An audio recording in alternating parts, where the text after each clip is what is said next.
Hello, America. Tonight, we're coming to you from UCF Arena in Orlando, Florida. Right now, they're building the stage, and tomorrow morning, I'll take the stage and spend the whole day with Americans from all over. 8,000 people will be in this arena as we talk about how do we revive America. We're creating jobs here. But while we're here in Florida, I decided, why don't we spend a few minutes and bring some people from Florida and talk to them. That's kind of my listening tour, except I don't need to listen. I don't think you need to listen. The people in Washington need to listen. And I've found people that have plenty to say. Come on, let's go.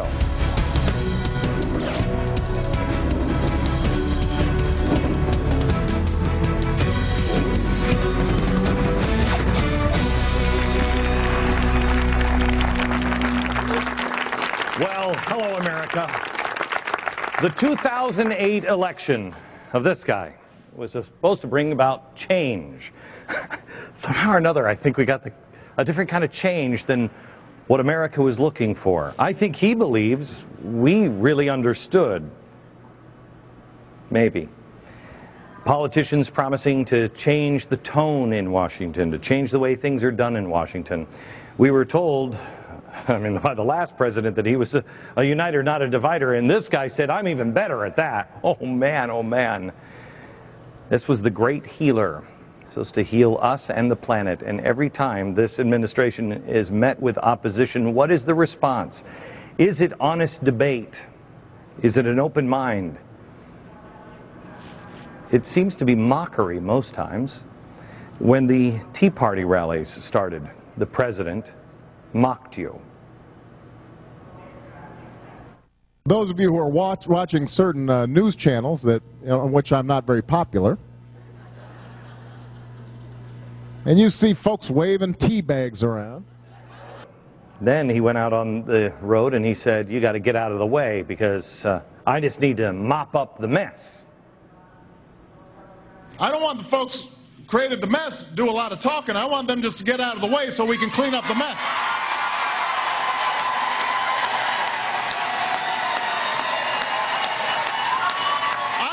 Cleaning up after them, but don't do a lot of talking.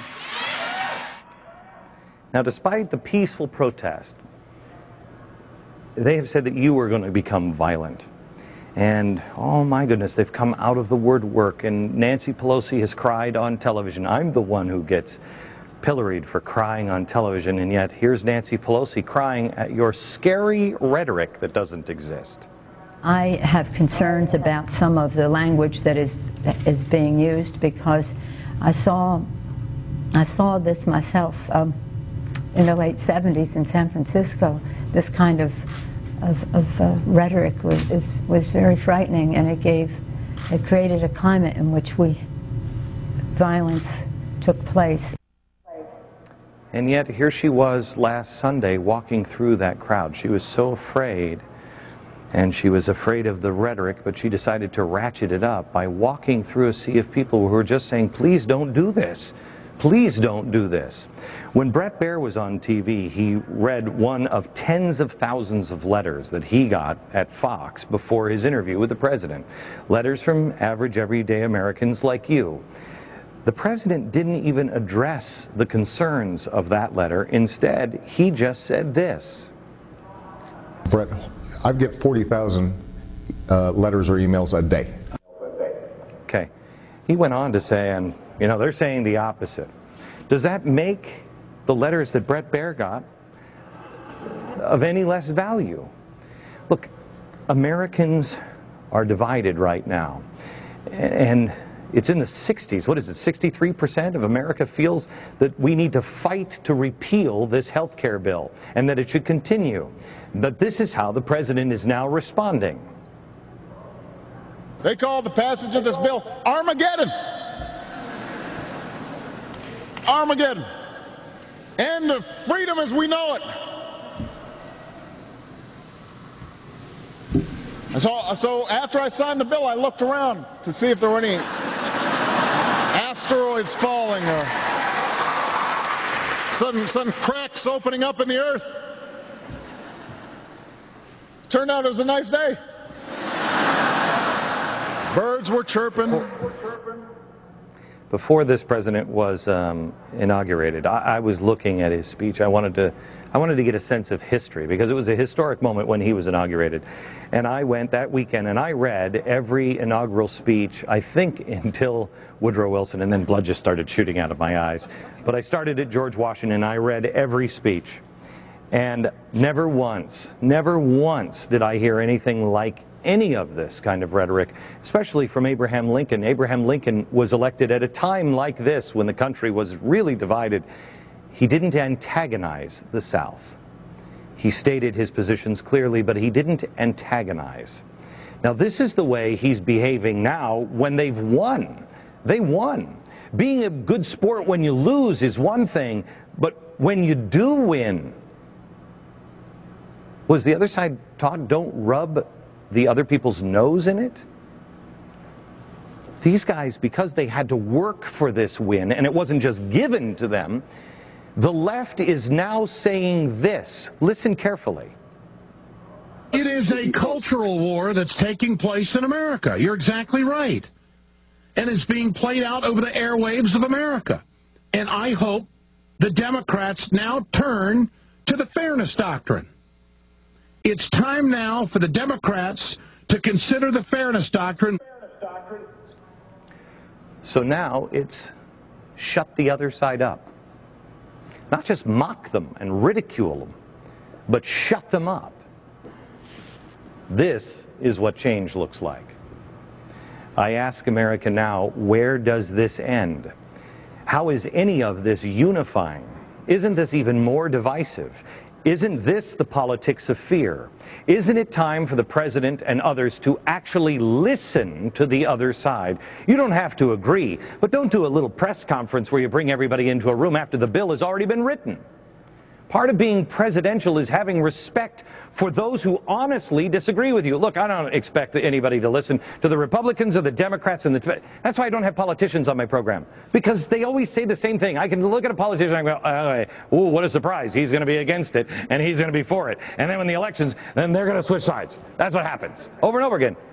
I don't expect anybody to listen to politicians, but I do expect the President of the United States to listen to half the country. The country is at a crossroads. I was going to call this show tonight our listening tour. Listening to the concerns of the average Americans. I am going to call it a listening tour, but I don't need to listen. I don't think you need to listen. I think these people all need to listen. These are just a few of the people that represent the good people of Florida. These people should be listening to these people. Welcome to the program, guys. I want to cover these questions with you. And just an open forum, and just raise your hand and let's go to it. These are the questions, and I want to start first. How do you feel this week? You, and I'm not talking about your neighbors or anybody. How do you feel? Anybody? Yes, sir. Well, we now have $1 trillion government-run, I say, welfare program on top of trillions of dollars of debt. Where does it all end? I mean, what are we passing on to our children and our grandchildren? If we don't get these people out of office before they spin this country into oblivion, I fear that our grandchildren and our children are coming back and ask us, where were we?